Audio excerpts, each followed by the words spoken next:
Hermanos, bienvenidos a una entrega más de la reflexión de la palabra.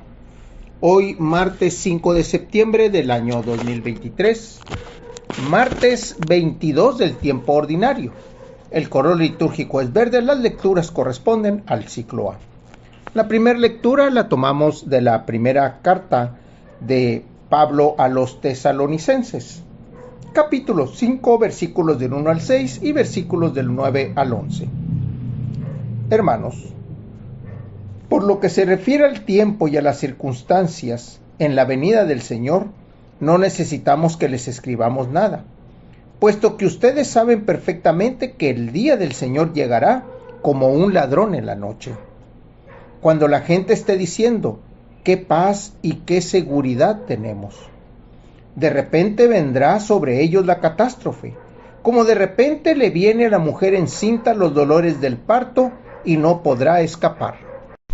Pero a ustedes, hermanos, ese día no los tomará por sorpresa como un ladrón, porque ustedes no viven en tinieblas, sino que son hijos de la luz y del día, no de la noche y las tinieblas.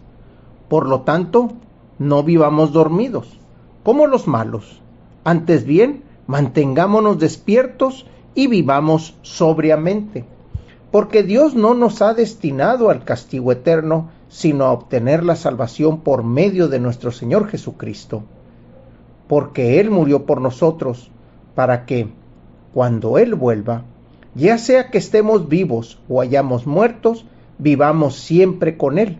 Por eso, anímense mutuamente y ayúdense unos a otros a seguir progresando, como de hecho ya lo hacen. En este mensaje de Pablo a los pobladores de Tesalonia, a los tesalonicenses, les está diciendo, manténganse siempre vigilantes. Ustedes ya tienen la enseñanza, manténganse en esa enseñanza, no se duerman. Y el dormirse no es precisamente el hecho de un acto biológico, de dormir por la noche, descansar y levantarnos en la mañana, no. Es mantener nuestro espíritu siempre alerta, siempre atento. Incluso en las lecturas del Antiguo Testamento, en el libro de Sabiduría, nos dice, hasta de noche el Señor te instruye, hasta de noche el Señor te enseña, porque tu palabra resuena en ti, porque la palabra de Dios resuena en tu persona. Pablo les está diciendo, ustedes ya conocen, ya saben que el Señor va a venir. Manténganse pues en la palabra que el Señor les ha dado, para que cuando llegue no los agarre dormidos, no los encuentre distraídos, sino que los encuentre en la palabra, en la oración, en el vivir, en el ayudarse, en el estar conforme a los criterios que Dios nos da. No dejemos que elementos como lo que Pablo nos dice, qué paz y qué seguridad tenemos, dejemos que nos lleve y nos tome por sorpresa. Del Evangelio lo tomamos del evangelista Lucas, capítulo 4, versículos del 31 al 37. Jesús fue a Cafarnaúm, ciudad de Galilea, y los sábados enseñaba a la gente. Todos estaban asombrados de su enseñanza porque hablaba con autoridad. Había en la sinagoga un hombre que tenía un demonio inmundo y se puso a gritar muy fuerte, déjanos, ¿por qué te metes con nosotros, Jesús Nazareno? ¿Has venido a destruirnos? Sé que tú eres el Santo de Dios. Pero Jesús le ordenó, cállate y sal de ese hombre. Entonces el demonio tiró al hombre por la tierra, en medio de la gente, y salió de él sin hacer daño. Todos se espantaron y se decían unos a otros, ¿qué tendrá su palabra?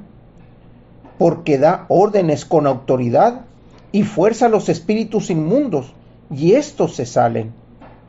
Y su fama se extendió por todos los lugares de la región. Jesús fue a la sinagoga. Es el lugar en el que es el equivalente al templo de nosotros.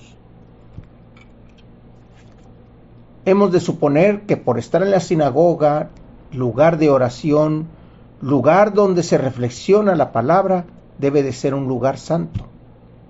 Sin embargo, allí estaba el espíritu inmundo. Pero el espíritu inmundo no flotaba en la sinagoga, no flotaba en el ambiente, sino que era parte de una persona. Y esa persona asistía a la sinagoga y hacía los servicios comunes hasta que llega Jesús. Jesús es el que revela ese espíritu dentro de esa persona. Jesús es el que con su presencia da a resaltar que esa persona tiene un espíritu inmundo, un espíritu contrario al de Dios, un espíritu que reconoce en Jesús al Santo de Dios y le reclama, le grita, lo interpela, le dice: ¿acaso vienes a destruirnos? Con esto, hermanos, vemos que dentro de los miembros que forman la comunidad y que van al templo a hacer su oración, su celebración, la Eucaristía, hay espíritus inmundos. ¿Y por qué no se manifiestan? Porque esa persona no reconoce a Jesús. Por eso, aquí el espíritu inmundo reconoció a Jesús y es el que se manifestó, no la persona. Sin embargo, Jesús, con la fuerza que tiene, con la misericordia que tiene para salvar al hermano, le ordena al espíritu que se salga, para poder de esa manera que la persona, el hermano, pudiera vivir en paz. Sin embargo, la pregunta flotaba en el aire de las personas que habían visto aquello. Todos se asombraban de su enseñanza, porque hablaba con autoridad. Pero después de ver esto, dicen: ¿qué tendrá su palabra? ¿Por qué da órdenes con autoridad y fuerza a los espíritus inmundos y estos se salen? Reconocen en Jesús la fortaleza, reconocen en Jesús la palabra y sobre todo la autoridad con la que habla y dicta la palabra. Esa autoridad que solo Dios la da a los suyos. Esa autoridad que después Jesús le heredará y le transmitirá y le pedirá a los discípulos que vayan y lo comenten, que vayan y lo digan al mundo, que lleven esa palabra y esa autoridad al mundo para después poder decir: yo te bautizo en el nombre del Padre, del Hijo y del Espíritu Santo.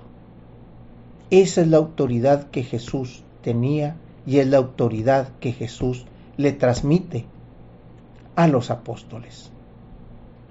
Hermanos, Dios los bendiga.